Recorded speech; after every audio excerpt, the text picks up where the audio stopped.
Então, pessoal, bom dia, boa tarde ou boa noite, dependendo do horário que vocês estejam vendo esse vídeo. E nós queremos dar continuidade à nossa proposta de vídeo aula, né, trazendo essa última aula sobre o capítulo 11 do livro. E nesta aula vamos falar sobre a civilização Daomé. Nesse capítulo a gente está abordando o sistema escravista e como eles se relacionam com o Brasil, né? Qual a relação que nós podemos estabelecer. E especificamente sobre esse povo, que hoje seriam a atual Benin, né? O país atual Benin, né? O território desse povo, a origem deles está relacionada justamente à tentativa de fugir dos apresadores de escravos, né? E o pessoal de língua Fon era um povo descentralizado, ou seja, não tinha um rei. Cada aldeia tinha sua própria autonomia, né? Só que isso fazia com que eles fossem, vamos dizer assim, mais suscetíveis a serem capturados e serem vendidos como escravos, já que nessa época era grande o risco, né? Isso foi fazendo com que eles fossem saindo do litoral e adentrando no interior do continente africano, né? Buscando, de certa forma, se unir e se fortalecer. Então foi se dando um processo em que esses povos foram se unindo e passando de uma organização descentralizada para uma organização mais centralizada, ou seja, isso daria mais poder, né, para eles enfrentarem aqueles que queriam aprisionar eles e venderem eles como escravo para as Américas, né?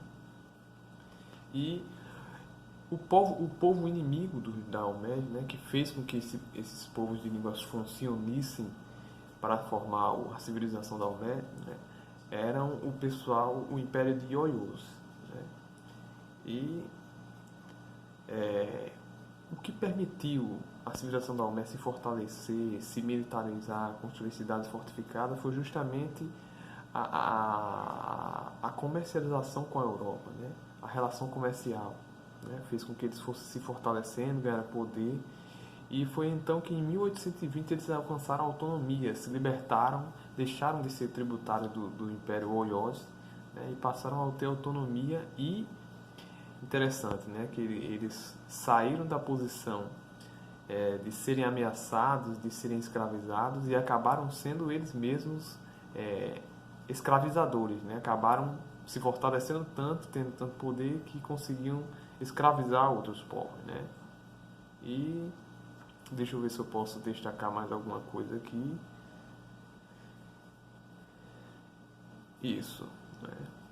E uma parte que o capítulo entra também muito interessante é falando sobre o Francisco Félix de Souza, né? Um brasileiro que teve uma relação intrínseca com o Império da Daomé, né? Ele era um mercador de escravos, né? Provavelmente um mestiço, né? Filho de português com provavelmente uma índia, nascido em Salvador, na Bahia. E desde 1800 há relatos que ele já estava naquela região de atual Benin, né? No Império da Daomé. E ele buscava estabelecer relações comerciais, né? Ele conhecia o Brasil e a sua esposa, os familiares da sua esposa eram daquela região, o que facilitava, né? Ele tinha uma boa relação com os dois povos, né? Facilitava a comercialização, né? O tráfico de algumas mercadorias, inclusive escravos, né? E o que acontece? Ele acaba se tendo bastante poder porque ele se envolve com o irmão de Adandozan, que era o rei dos Daomé, né? E ele acaba sendo preso por esse Adandozan, né? Tem uma história bem interessante, parece que ele se envolveu acabou descendo alguns desaforos e acabou sendo preso. Depois ele usou sua influência para ser liberto e se envolveu num golpe de estado em que ele acabou ajudando o irmão desse rei a subir ao trono, né? O Guezo, né? E nessa coroação ele acabou se fortalecendo ainda mais, recebendo um título especial e autorização para comercializar escravos, né? Ou seja, ele tinha o monopólio desse comércio, né? Isso fortaleceu muito, né? E ele acabou falecendo em 1849, né? Mas ele foi um grande mercador de escravos, né?